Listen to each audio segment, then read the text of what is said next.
I'm really fascinated because I read you say that as a child growing up away from sort of cinema exhibition structures, that your first introduction to cinema was actually your mother telling you stories from movies. And I'm wondering about this and how formative it was for you as a storyteller. Oh, it's a little bit more wild. We were living in a place, in places with no electricity, like you would say in the bush, in places in West or East Africa, and where my father was working. And my mother was not regretting being there. She enjoyed that very much. But she kept telling me when she was a child and coming of age girl, there was nothing better for her than going to see films with her father, and that film was the best thing she can recommend me to do when I go back to France, and to reconfort me or my sister, she would tell us, she would try to tell us films she had seen, especially horror movie, I must say. She was particularly happy when we were screaming. Do you remember any of the films she described to you? I remember many, but it's going to be too long. I mean, she was a very talented witch. Yeah.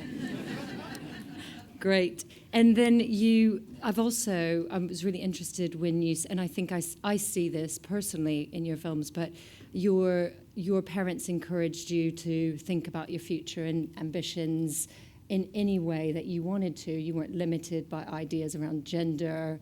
They were very encouraging to you, and I'm wondering how that's impacted your career. It's not exactly that. My parents were very... they were strange parents. My father was born in Bangkok. He was a Catholic. My father was a Brazilian guy, came to France to become a painter.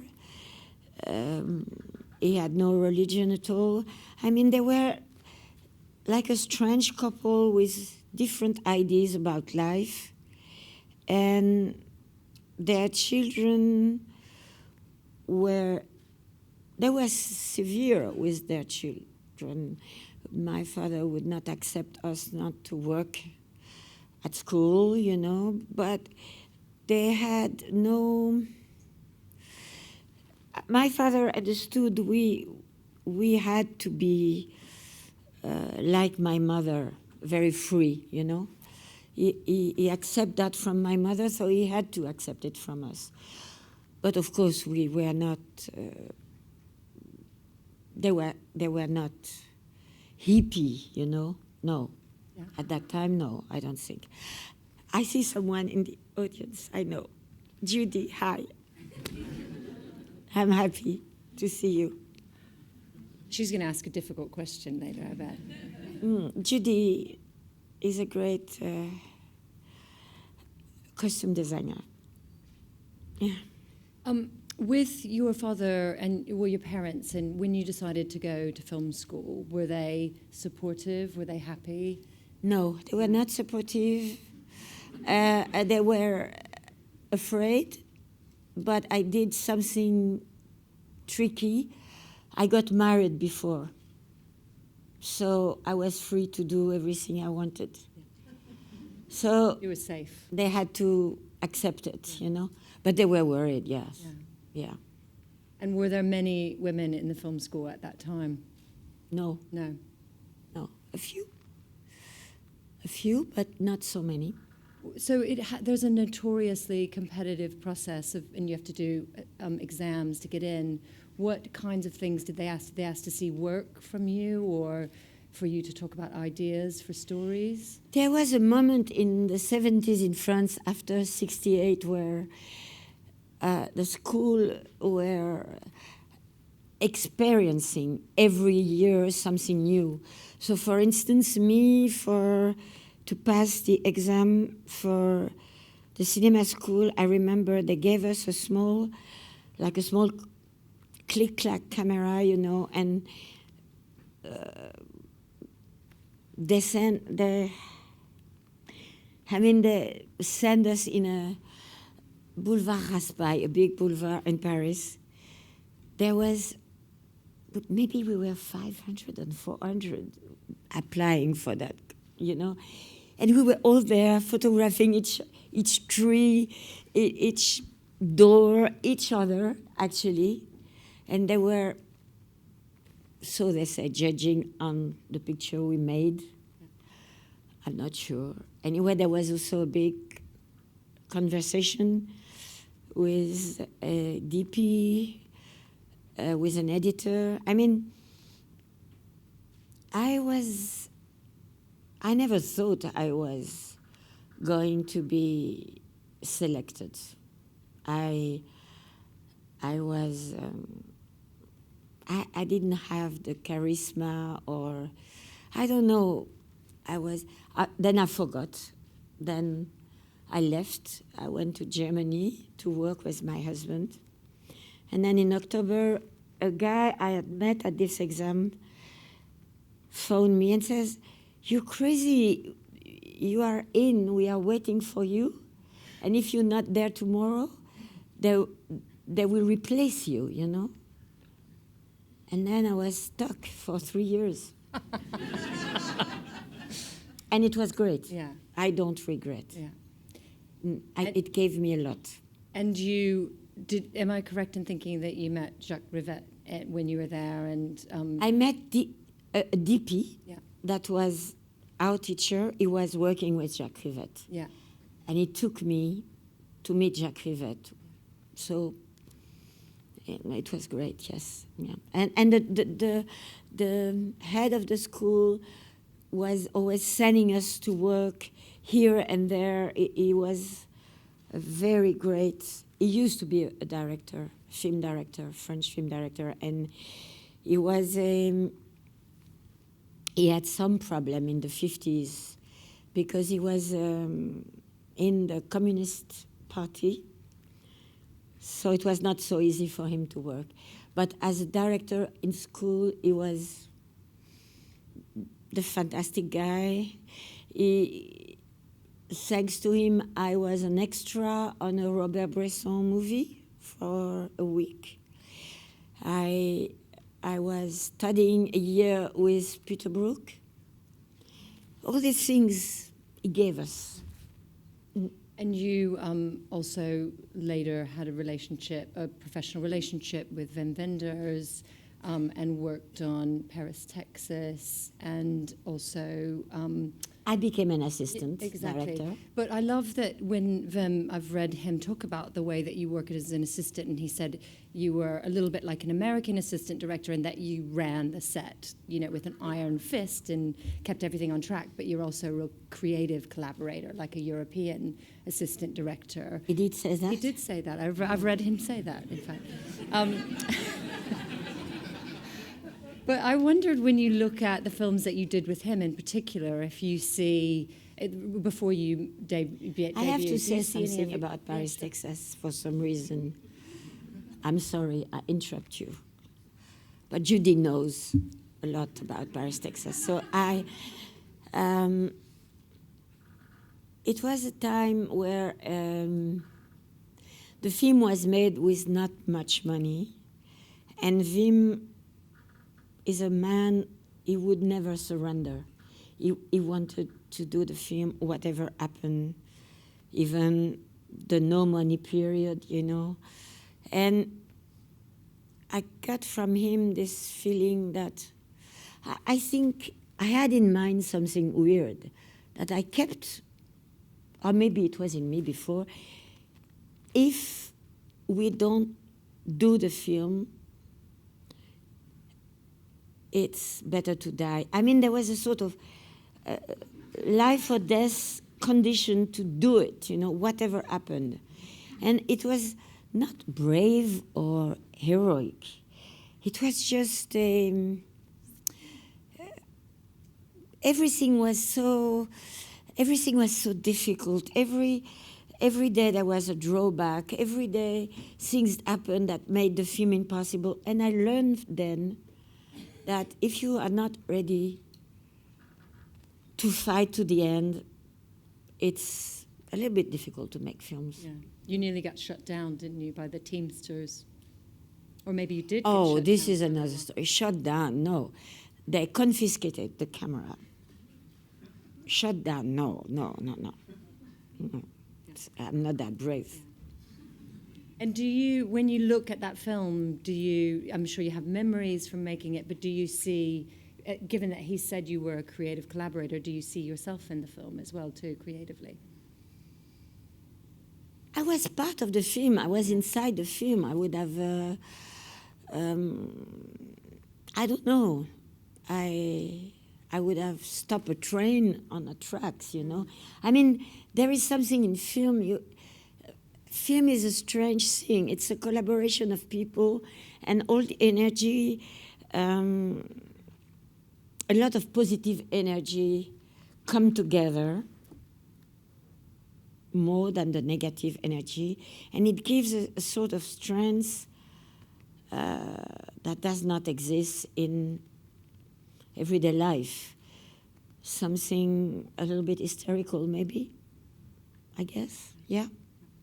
And so you made your first film in 1988, Chocolat, which is one of my favorite We films. shot in 87. 87. Okay. We were in Cannes in 88. Yeah. And we've got a clip from that, and it's a scene, very famous scene, which is the moment where you see the tension, the sexual tension between Isaac de Bancolet's character and the mother, who's, I've forgotten the actress, I'm very sorry. Julia Yes, Boschi. exactly. Yeah. So just setting up this scene. Italian actress. Yeah, she's fantastic. So can we see the scene from Chocolat, please? There's so many things that I love about that scene and the sort of tenderness and vulnerability of Isaac's character. He is also so beautiful, which is a theme, beautiful men in your work, so many. But I wondered, well, first of all, I wanted to... And women. And women, absolutely, and want to talk about that a little bit more later. But I wondered about him in particular, because he's a collaborator, as with many of your actors. How did the relationship with him start? How did you find him? How did you start working together? I saw him on stage. He had been remarked by a young writer, Bernard-Marie Coltès, who was working with Patrice Chéreau, a French theater director, and Bernard-Marie Coltès started to write a part for Isaac de Bancolet in each play. That's how I met Isaac. And Bernard-Marie Coltès came on the set in Cameroon. He was like, together they were like brothers. And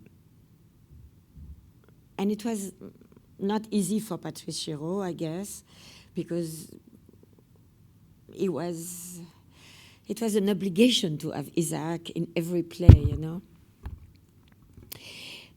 And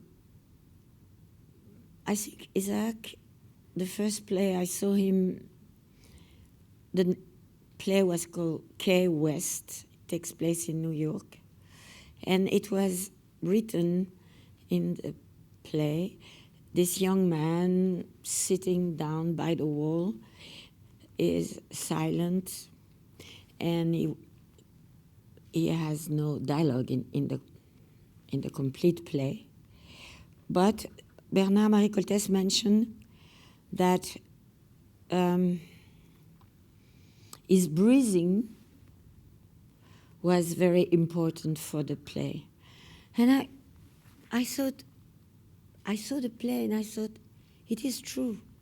Not because of his beauty, but his presence, he was there on stage, people talking, moving, acting, and his presence was like a landmark of us, you know.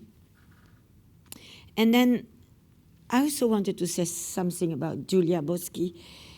This actress, she had been in 1 or 2 films,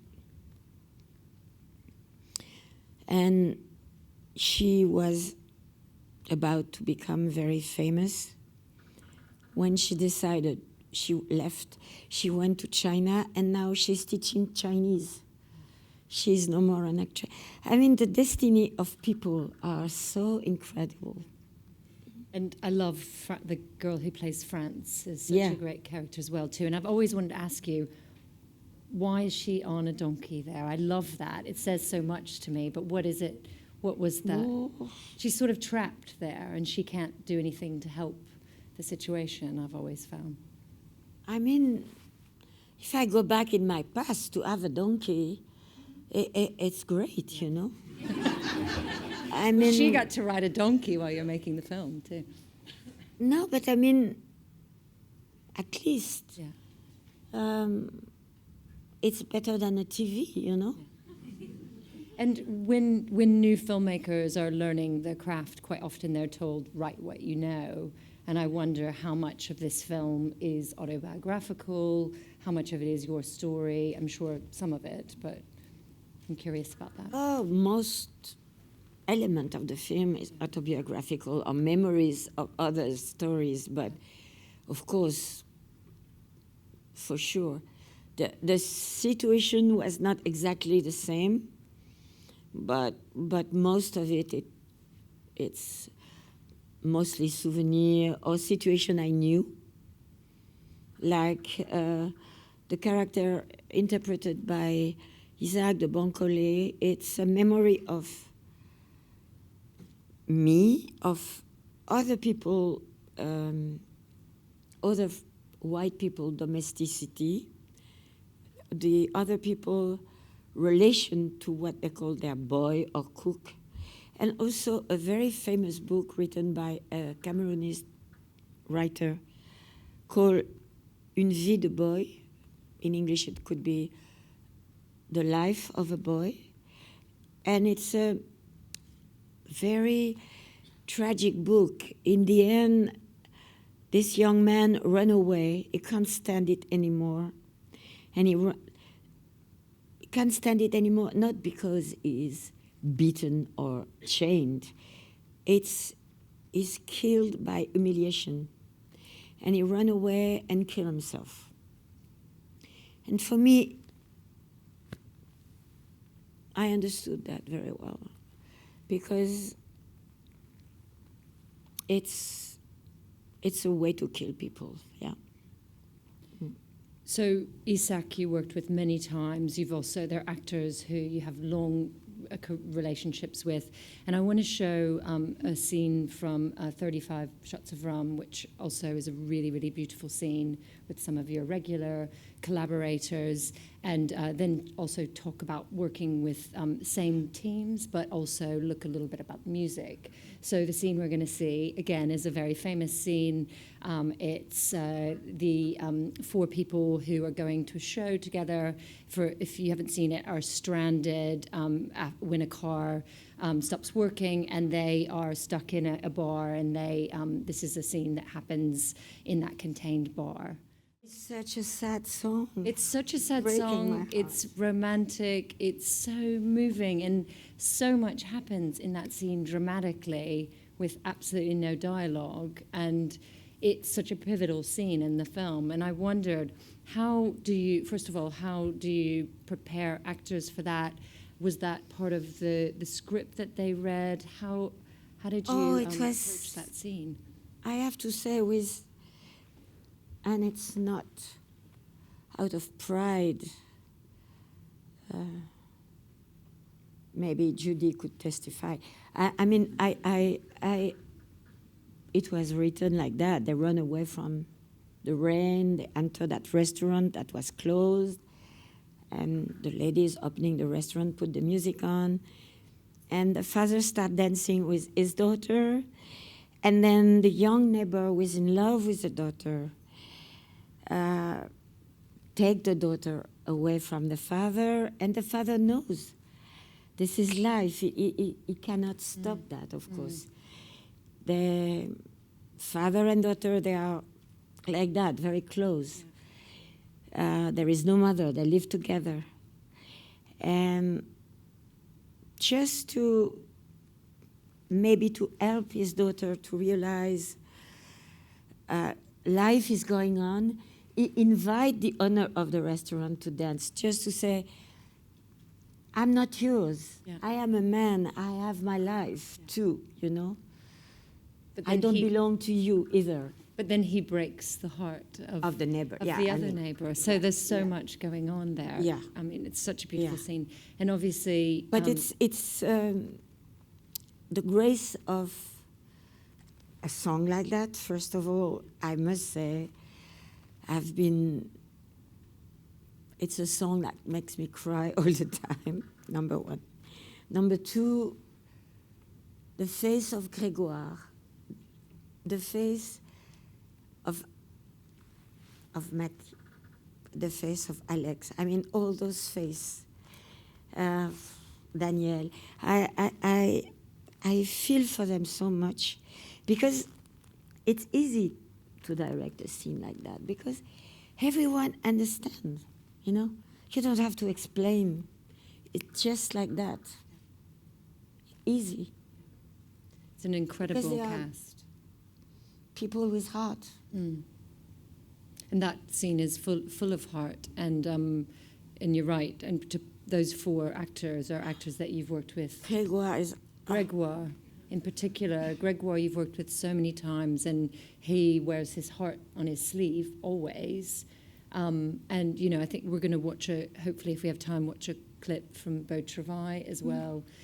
He's such an incredible physical actor as well. But he also has what I think is really interesting in your films, a sort of, I love gender in your films because it's not rigid, it's not what you expect. Men are tender and tough, women are tender and tough.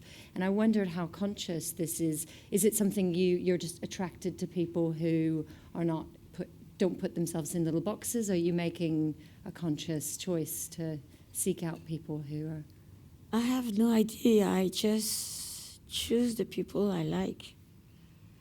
And probably at one point they said yes because they understand me, you know?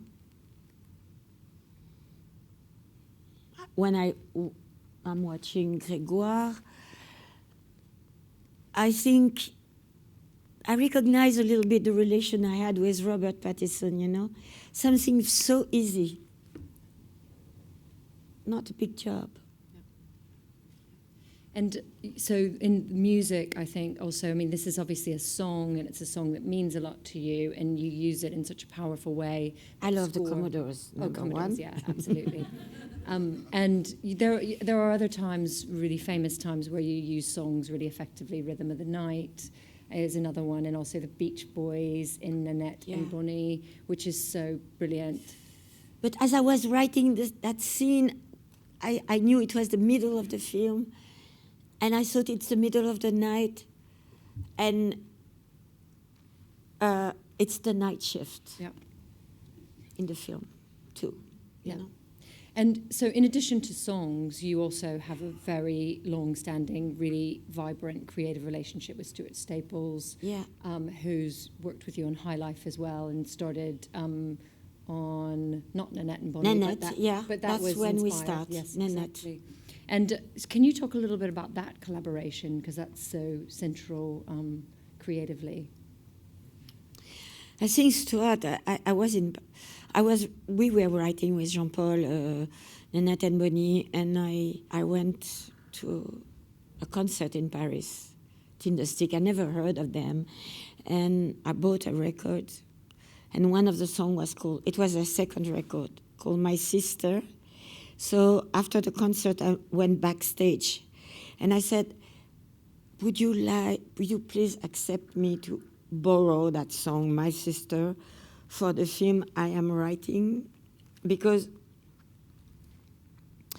I am constantly listening to the song, and it's so inside already. It's in the film. I think I need the song in the film. And Stuart comes from the north of England. He has a very strong accent.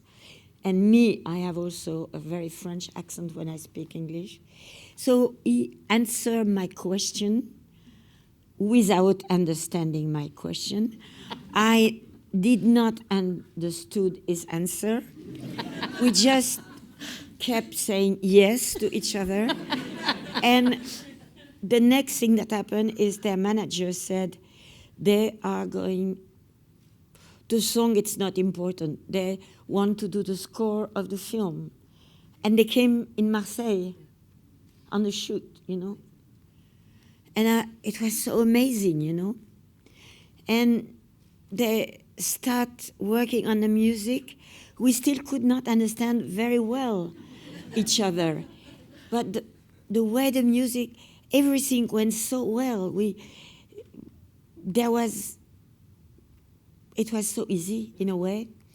And I don't know, it's more than friendship. It's as if Stuart now is in advance. He can write the music even before the script is finished, you know. I don't know why this can happen, but it happened. Two brains thinking together. Brain, I don't know if we have brain. I think the theme song from Trouble Every Day is just extraordinary. It's so wonderful. And I wanted to show a clip from Trouble Every Day really quickly. So let's see that. In that film, I mean, violence is obviously very manifest in the plot, but I think in a lot of your work, there's always this sort of threat of violence, this sort of great tenderness, and then a potential threat of violence. What is it that interests you as a filmmaker about human potential for violence? I am a frightened person. I cannot say I'm interested in violence. But the thing is, there was this moment where I was making a short film with Vincent Gallo in New York, and the producer of that short film asked me if I would agree to do a horror movie for him. And horror movie, like really a genre movie, you know. And I said, look, I have to be honest with you. If I have to do an horror movie, I won't be at the ironic distance, like it is often with horror movies, you know. That's why they're standable, because there is a sort of little irony in it, you know. And I said, I know if I do it, I will go into it, and that's it. I know myself. I won't have this irony in my gene, in my blood, I could say. And that's why I did this film. I mean, there are echoes of, I think, science fiction as well, too, in the film. Obviously, the plot, without giving anything away, if you haven't seen it, it's about a science experiment gone wrong. I mean, that's one of the plot devices in the film. And I wondered, because obviously High Life is set in space, it's a future set film. How interested are you in genre as a filmmaker, and particularly in science fiction? I have to be frank. I never thought High Life was going to be a genre movie, a science fiction movie. It was a story taking place in space, and not only in space, in jail, in space. Yeah. So for me, it's more like a jail film, you know, a prison film, I should say. So then the film is finished, and then it takes place in the space, and they wear a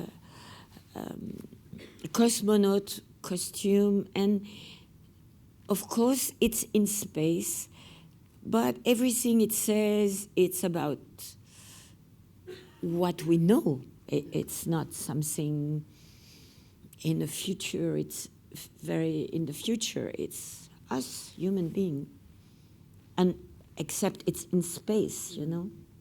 And you know, the funny thing is, when I was a month ago, a little less than that, touring with High Life for the promotion of the film in America, one morning I was in the hotel and I had a weekend New York Times on the breakfast table, and the first page was the image of the first black hole ever photographed, you know. I thought I was going to faint, because not only they did it, they really managed to do it, which is really incredible. We knew it exists, but now it's photographed. But the color was the one we had chosen for the film. And I thought, this is too strange, you know. That's to tell you it's not science fiction, no. It's reality. No. So many memories, and great memories of... it was extravagant. There was no reason why he wanted me to work with him. I was in Cameroon doing location scouting for my own film. And he said, come. And I said, no, I can't. And then I came. I was so jet lagged when I get to New Orleans. And he seemed to think everything was okay, even if I had only 3 weeks of pre-production, you know. I mean, I learned so much from him, a sort of, not being cool, but being really, really funny, with a lot of tenderness for each situation. We were laughing a lot, but never at people.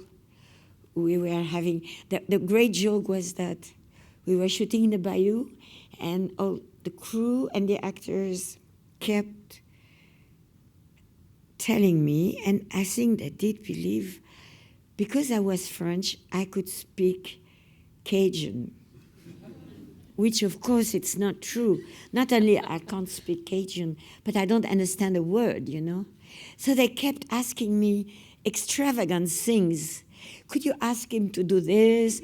Could you, we need a rabbit for tomorrow, a dead rabbit, of course, and we need, of course, how could I said, you know, it was impossible to explain that I was not a Cajun, but it was a, and also because Robbie Mueller is dead now, I think it's one of the memory of him, the beauty of this black and white in those swamps.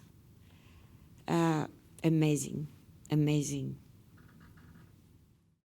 It was a real story at the very beginning, you know. In the 80s, there was this sort of thing in the newspaper. I think this couple of young men that killed 18 old ladies in the north of Paris. But at first, the police thought there was only one serial killer, not a couple. But they couldn't find a track, you know. Only when one lady survived, she told the police there were two, and more or less they had a sort of portrait of them, you know. And it was a sort of panic thing. as if the complete city was, everyone will keep his or her grandmother, no, don't go out, stay at home, you know. And there was even, I remember, gym teacher in school, they were training old ladies to defend themselves with umbrellas, you know. It became a sort of something very, and then those two guys were arrested. They never denied what they've been doing. And one of them became nuts. He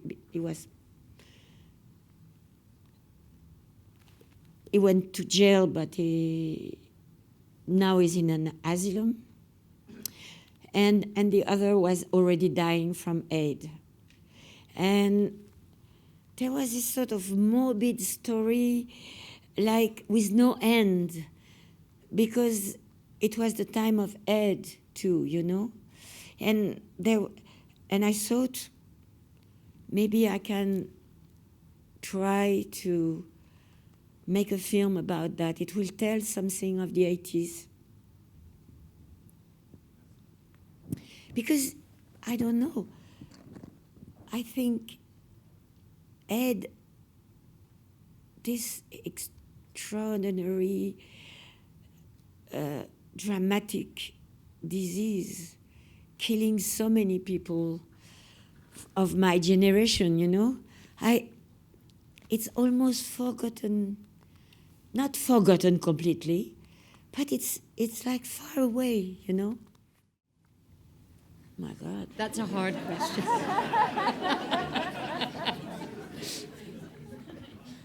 I don't know. I think there is always this moment where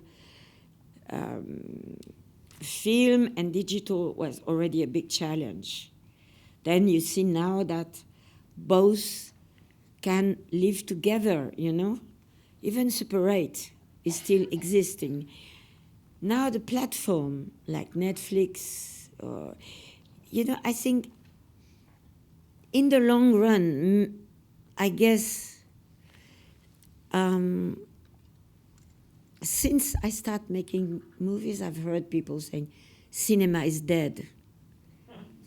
Since the 60s, you know? Cinema is dead. But it's not dead, you know?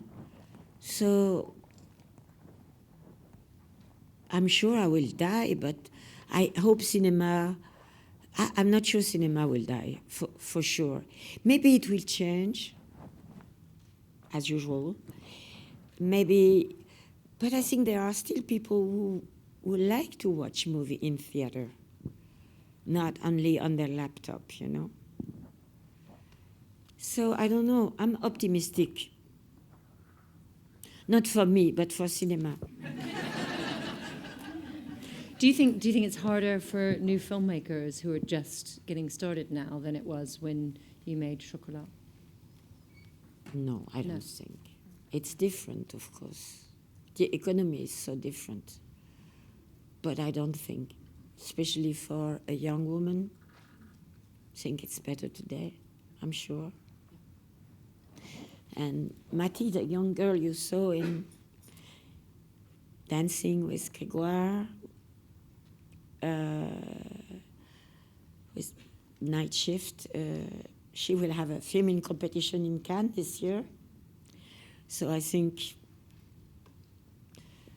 there is always good hope. First of all, I admire Etta James since I'm 14 or 15, you know. I wanted to be like her, you know. I wanted to have white hair, you know, and dancing on table. Of course, it was a little bit difficult for me to look like her, but, and a voice. And when I spoke to Juliette about the character, and Judy, too, here, I told her, Juliette, there is something wrong with you. You have to change something. Everything has to be, you have to be Etta James. That's your model. That short skirt, high boots, that's your model. You have to be her. I cannot say anything else to you. This is the new you for the film. A sort of mix of Juliette Binoche, Etta James, and a French painter called Mystique also. And that's the way we work. And then it was only fair that at what point in the film the song came like a flower, you know? Yeah, such a beautiful song. At last. What's on your Spotify playlist at the moment? We all love your music. What are you playing? What music are you playing? You can come back to that one, but I want to know for my playlist. The Claire Denis playlist, I think we all want.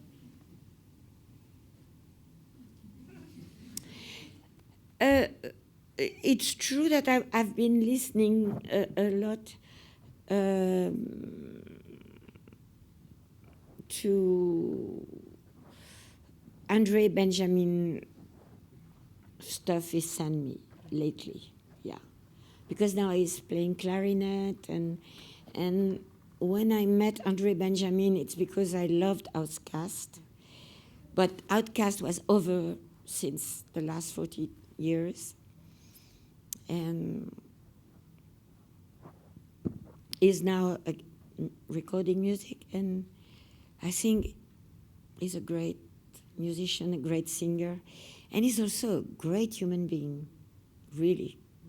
He's terrific in the film as well, too, which he is terrific in life, he's terrific all over. High Life was written in French with Jean-Paul Fargeau, completely in French. And then my producer, Oliver Dungy, maybe he's here, did the first translation. And then we made, because the film was delayed, we had to change things in the script. Not the beginning always stayed the same, and then Jeff Cox also did work on the translation. But we start in it's great to, because if I had not started in French, I would never had believed so much in the garden, in the baby, in the very beginning of the film. It gave me a sort of confidence, you know? I was a child in Djibouti for a time when I was 7 and 8. So I knew the place, and I knew how extraordinary the place was.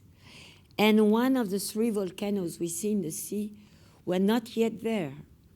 They appear, they pop up in the 80s, you know, or 78, something like that.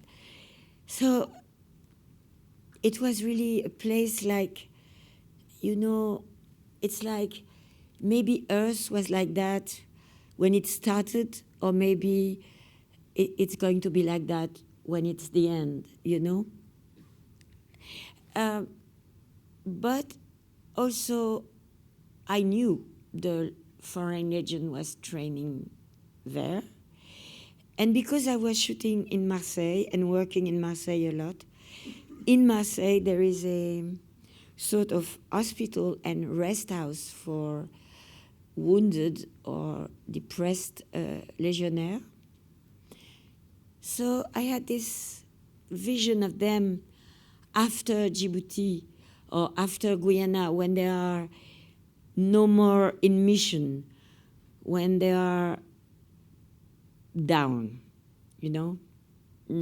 And it really moved me Something happened? Probably a mouse. What? A mouse. Oh. Oh. Okay. We're on the river here. No, it's not important, a mouse.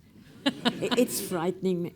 Anyway, and I was offered by Arte, the French TV, to do a film about, and they said, Claire, the kind of question, you know, maybe we can you make a film about what is it to feel a foreigner, but please don't make it a TV film. Don't make it with a French doctor or a journalist.